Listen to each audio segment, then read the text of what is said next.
Je m'appelle Bouri Mbaye. Je suis taxiste. Je travaille comme taxiste. Depuis quand vous faites ce métier et pourquoi l'avoir choisi? J'ai commencé ce métier depuis 2008. Donc, j'ai choisi ce métier parce que je sais que c'est un métier comme tous les métiers. Et comme il n'y a pas de chaud métier, donc c'est pourquoi je l'ai choisi. En 2008, il y avait 10 femmes qui étaient retenues dans ce projet.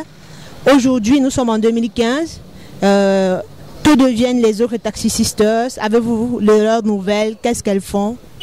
Oui, les autres sisters taxis sont toujours là, même si elles ne travaillent pas comme toujours taxi sisters, mais elles ont là, elles ont d'autres travails comme chauffeurs dans les ONG, etc. Ou bien d'autres travails ailleurs.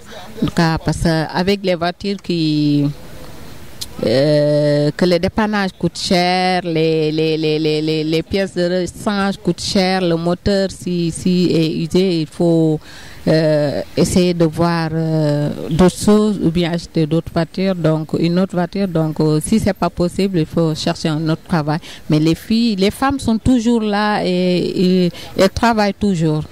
Ouais. Mais c'est vous la seule à continuer dans le Taxi Sister quand même? Oui, on peut dire. Il y a une autre aussi. Il y a une autre, je ne l'ai pas vue depuis une semaine, mais il y a une autre qui s'appelle Fari. Il y a les autres aussi, mais comme je vous ai dit, les autres travaillent, elles ont d'autres travails. C'est pourquoi ils ont plus le taxi avec les pannes aussi. Donc, on peut dire que je suis la seule presque. Mais il y a d'autres femmes aussi qui travaillent comme taxi, avec d'autres taxis aussi. Voilà. On constate que vous êtes aussi ici, là, au niveau de l'université, et vous travaillez en tant que clando pour conduire les étudiants dans le campus. Qu'est-ce qui s'est passé? Pourquoi avoir tronqué les courses pour faire maintenant aussi du clando? Comment vous vous organisez? Oui, parce que comme actuellement, il y a beaucoup de personnes qui font comme ça et ça ne marche pas comme avant. Et moi, j'aime beaucoup, comme je vous ai dit, j'aime beaucoup la liberté. Je veux travailler librement. Comme je me retrouve ici avec mes frères et tout le monde, les gens qui sont ici sont gentils. Donc, je me sens à l'aise aussi de ce milieu, d'amener les élèves, les enfants, à part amener mes abonnés le matin et le soir avant de rentrer. Donc, je préfère rester de ce côté pour faire des allers et des retours à l'université et tout ça. Donc, et c'est mieux aussi avec l'état de voiture, avec l'état de la voiture aussi. Et comment se passent vos journées? Quel est le programme? Vous arrivez à quelle heure? Qu'est-ce que vous faites en premier temps? À quel moment vous arrivez ici au niveau des clandos? Et à quelle heure vous descendez par exemple? Vous savez, comme ça m'arrive de laisser parfois la voiture ici, parfois j'arrive à 6h30 parce que j'habite à Kermassar, parfois ça m'arrive d'arriver ici à 6h30, donc pour préparer la voiture et tout, pour commencer à 7h.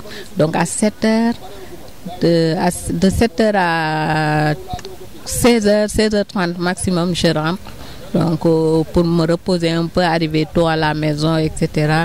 Donc comme je travaille, commence tôt pour les enfants que j'amène à l'école, il faut que je les prenne à 7h, 7h15. Donc pour arriver à l'école avant 8h, à 15h aussi pour le retour.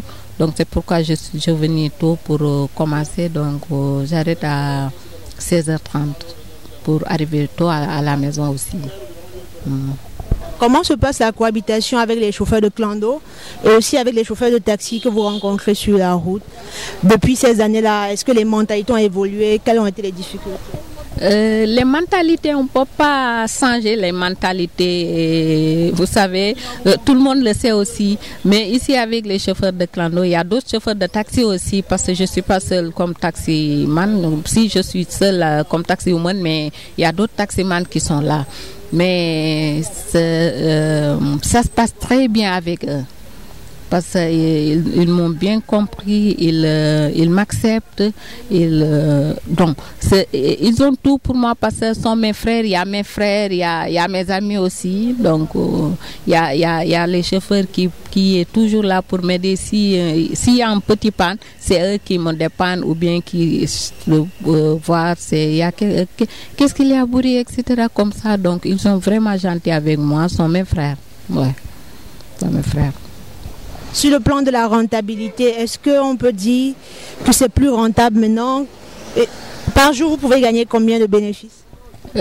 Par jour, je ne peux pas dire exactement parce que comme je peux donner un exemple comme demain avec la pluie et les élèves qui ne vont pas à l'école, il y a la moitié des élèves qui ne vont pas à l'école et aujourd'hui c'est mieux qu'hier. Donc on ne peut pas dire exactement on gagne ça. En tout cas, si je gagne quelque chose, que je remplis mon quart blanc, le reste c'est pour amener à la maison ou garder quelque chose. Sinon, je vais acheter du quart blanc pour demain et je me débrouille pour le reste. Donc en tout cas, c'est ça, mais quand même ça va, je m'en sors comme tout ce que je gagne, je m'en réjouis avec. Donc c'est ça. Vous arrivez à prendre en charge votre famille, vous avez combien de personnes à votre charge? Pour ma charge, il y a maintenant ma fille, elle est un peu grandie, donc ça reste un peu, mais elle est un peu grandie. Donc il y a ma mère aussi et ma petite sœur qui est comme ma fille aînée. Donc actuellement, il n'y a que 3 personnes, les autres sont grandis. Donc, comme j'ai commencé de travailler à l'âge de 15 ans, donc j'ai travaillé et j'ai fait tout ce que j'ai pu de mon mieux. J'ai fait ce que je pouvais faire pour ma famille et pour moi. Donc, le reste, je me débrouille. Dieu merci. Et si j'ai quelque chose, je me débrouille avec. Donc, ça va. Ouais. Quels sont les différents métiers que vous avez eu à exercer avant de devenir Taxi Sisters en 2008? J'ai fait coiffure, couture et j'ai fait cuisiner aussi. Donc j'étais vendeuse de pain dans une boulangerie. J'étais la première fille qui travaillait dans une boulangerie à Pikine. C'était en 98, 97, 98, j'étais petite.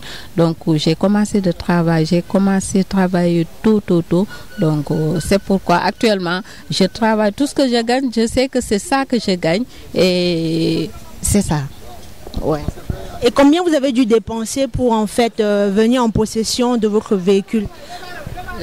Donc la véhicule, comme à l'époque j'avais un peu d'économie et c'est des voitures qu'on nous a donné comme prêt. Parce qu'avant c'était un projet de l'État de Maître Abdoulaye Wade que nous remercions beaucoup parce qu'il a beaucoup fait comme il disait. Il faut travailler, beaucoup travailler, encore travailler. Donc moi j'ai dit il faut beaucoup travailler pour s'en sortir.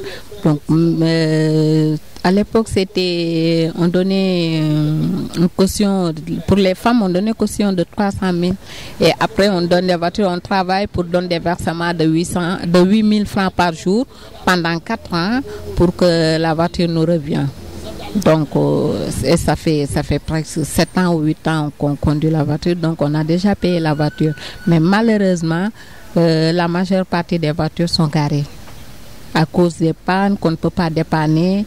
Les femmes peuvent travailler, mais je ne sais pas exactement qu'est-ce qu'il y a, malheureusement, qu'est-ce qu'il y a dans ce projet. Mais on voulait vraiment que ça réussisse et ça continue. Mais bon, malheureusement, peut-être les autorités vont voir.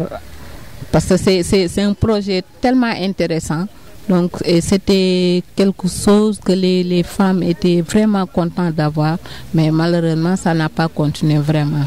Et moi, comme je vous ai dit, j'ai la voiture depuis lors, et les autres, leur voiture est garée parce que moi, j'ai au moins quelqu'un qui m'aide pour les dépannages. Parfois, c'est mon frère, Bambay Cham, le chef de garage, un chef de garage qui me soutient toujours. qui dépannent la voiture. Parfois, s'il y a quelque chose, c'est lui qui prend la voiture et le dépanne et tout ça. Donc, c'est pourquoi la voiture est tenue jusque-là. Mais les autres sont garés. Donc, le reste, je travaille pour dépanner la voiture. Donc, en tout cas, c'est ça. Et comme je tiens beaucoup à travailler, donc c'est pourquoi. Vous avez un parcours de battante, vous avez fait plusieurs métiers. Comment est-ce que vous arrivez maintenant à conduire les voitures? Comment vous avez appris à conduire? Parce que ce n'est pas quelque chose qui est accessible à tout le monde. Vu vos difficultés, vous avez eu à faire plusieurs métiers. Oui, parce que j'aime beaucoup le défi et je pensais aussi que c'est quelque chose. Quand j'ai entendu ce taxi, j'ai dit mais c'est quelque chose que toutes les femmes peuvent faire. Parce que ce n'est pas quelque chose de difficile.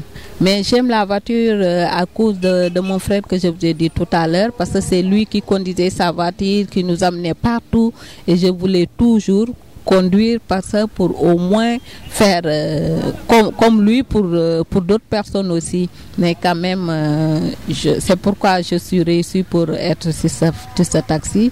Donc je voulais vraiment être quelqu'un je m'accrochais vraiment sur ce projet, mais malheureusement, vraiment, ça n'a pas pu continuer et ça me fait mal parce que je voulais aussi, comme on m'avait donné l'opportunité de conduire cette voiture, je voulais aussi donner d'autres personnes l'opportunité d'être sur ce taxi parce qu'il y a beaucoup de femmes qui veulent travailler comme si ce taxi, et il y a beaucoup de jeunes qui n'ont même pas de travail et qui ont besoin de travail. Il faut aider les jeunes pour travailler parce que moi, bon, je n'ai plus jeune et peut-être, je parle pas pour moi, mais pour les jeunes. Parce que j'ai vu des jeunes qui veulent être sur ce taxi.